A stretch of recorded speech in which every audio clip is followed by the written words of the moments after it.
Bismillahirrahmanirrahim. Alhamdulillah wassalatu wassalamu ala Rasulillah amma ba'du.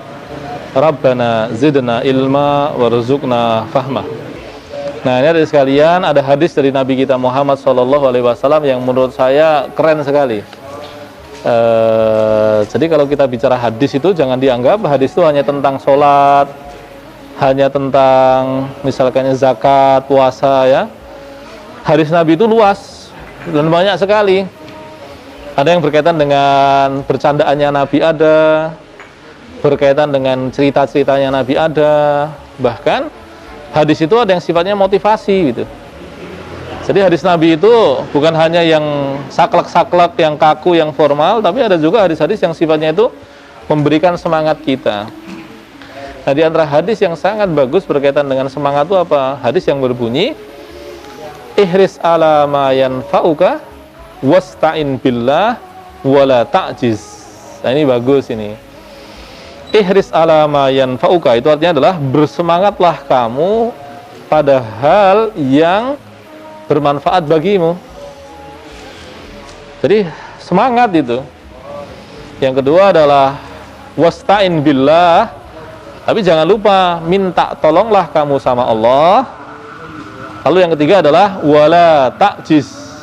Wala ta'jiz itu artinya adalah jangan lemah, jangan enggak semangat, jangan baperan, jangan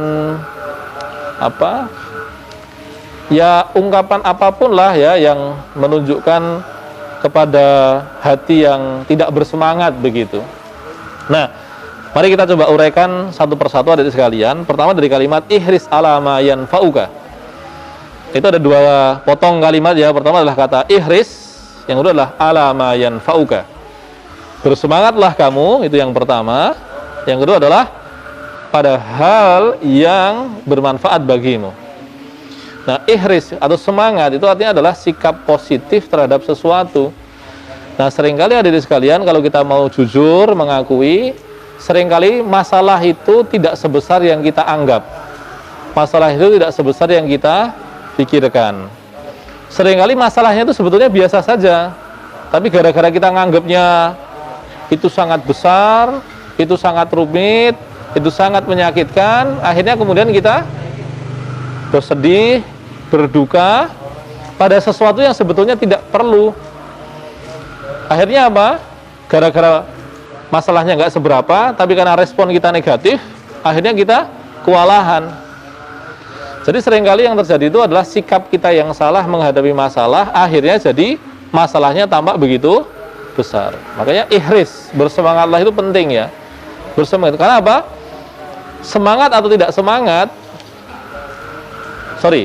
jadi masalahnya itu sebetulnya tetap sama, tapi kalau kamu nggak semangat, kamu akan terbebaninya lebih besar. Tapi begitu kamu bersemangat menghadapinya, energimu yang bisa kamu pakai untuk menghadapi masalah itu jadi lebih besar juga. Sehingga masalah itu akan tampak menjadi lebih kecil itu. Ihris ala ma yanfa'uka. Ihris, semangat itu. Dan kita temukan Nabi itu nggak ada ceritanya Nabi itu ngelokro, itu nggak ada. Coba sebutkan satu cerita saja bahwa Nabi ngelokro. Misalkan nih ketika beliau kehilangan istrinya dan kehilangan pamannya, itu kan berderetan, berurutan kan. Pertanyaannya adalah apa kemudian Nabi itu nggak mau dakwah, nggak mau menemui sahabat-sahabatnya, nggak mau menemui teman-temannya? Ternyata kan nggak kan. Nah, berarti Nabi selalu bersemangat, sesedih apapun, seterpuruk apapun, Nabi selalu bersemangat.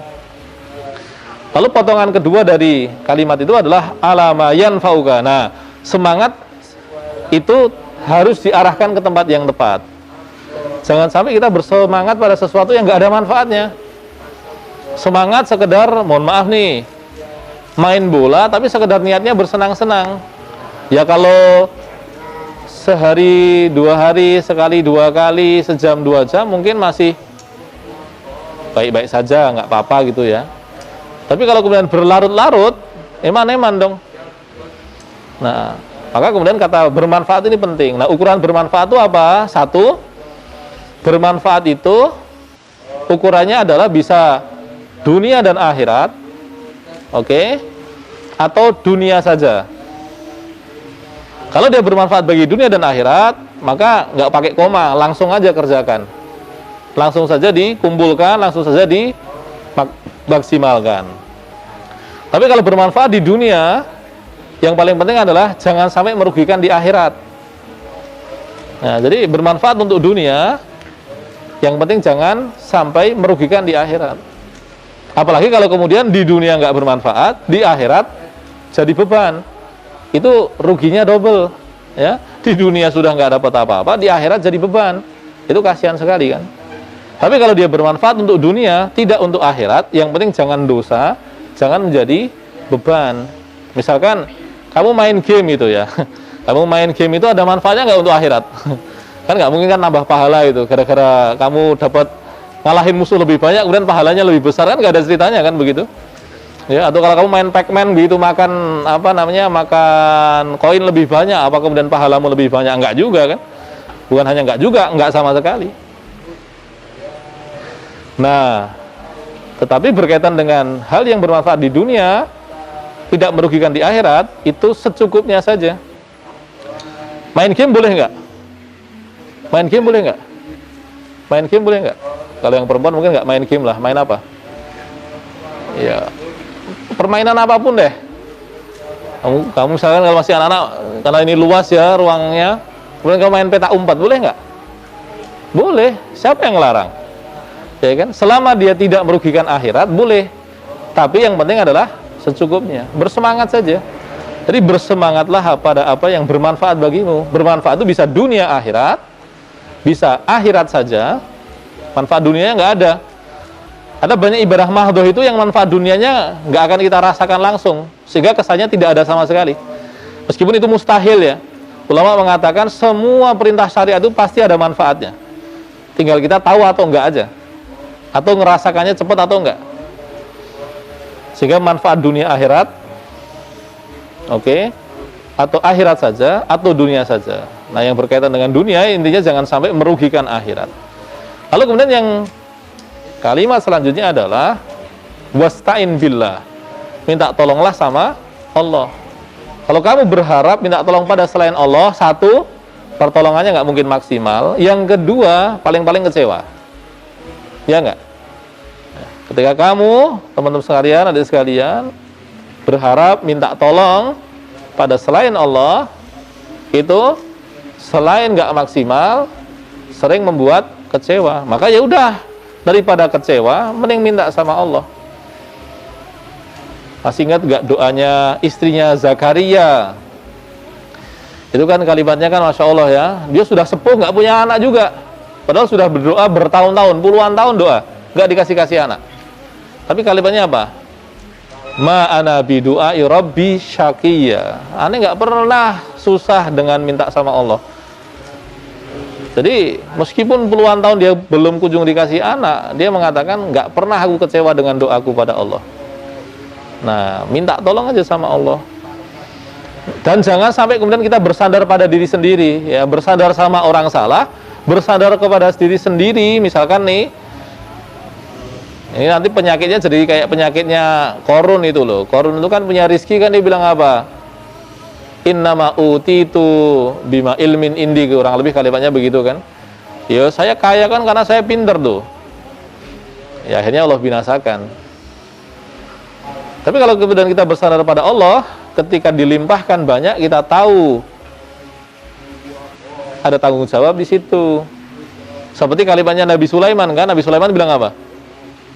Hadza min fadli Rabbi. Ini aku, Nabi Sulaiman itu kerajaannya besar, dia bilang hadza min fadli Rabbi. Ini semuanya dikasih Allah kok, cumanan kok. Liya beluani, untuk ngecek am ashkuru am akfuru. Ini syukur apa kufur nih? Sehingga ketika diberikan kelimpahan tidak sombong, ketika kemudian kehilangan, ya sudah, diminta sama Allah kembali kan ya sudah, mau apa? Kalau dilimpahi Allah, kalau kemudian kita salah mengelolanya jadi beban, begitu diminta sama Allah berarti tanggung jawab kita juga jadi ringan. Wasta'in billah. Dan yang terakhir adalah wala ta'jiz, jangan ngelokro, jangan sedih, jangan susah. Coba lihat Nabi, pernah nggak Nabi ngelokro susah? Kan nggak ada ceritanya. Maka adik sekalian, ini hadis yang menurut saya luar biasa. Kalau kita renungkan baik-baik, kita gunakan dalam kehidupan kita, ini rumus efektif untuk mencapai prestasi apapun. Dan kalau bilang prestasi, tolong jangan hanya dunia ya. Ya dunia akhirat begitu. Ya, surga itu tidak didapatkan dengan ngelokro. Surga itu tidak didapatkan dengan bersandar semata-mata pada kemampuan diri sendiri. Surga itu tidak didapatkan dengan tidak bersemangat. Surga itu didapatkan dengan bersemangat, didapatkan dengan melakukan hal-hal yang berguna, dilakukan dengan berharap pada Allah, minta sama Allah, dilakukan dengan apa? Hati yang tidak bermalas-malasan, sikap hidup yang tidak bermalas-malasan. Sebaliknya neraka itu didapatkan dengan balikannya. Kita nggak bersemangat untuk taat, atau bersemangatnya untuk kemaksiatan pada hal yang tak bermanfaat, ya jelas ada neraka di situ. Kita nggak bersandar pada Allah dan merasa bahwa kita masuk surga gara-gara kemampuan kita sendiri, ya Allah nggak ridho. Apalagi kemudian tidak bersemangat. Nah, adik sekalian, mungkin itu sebagai pengingat kita bersama, termasuk saya mengingatkan diri saya sendiri, adik sekalian, ya semoga bermanfaat. Mungkin kita bisa cukupkan ya, nanti sekalian bisa melanjutkan belajarnya.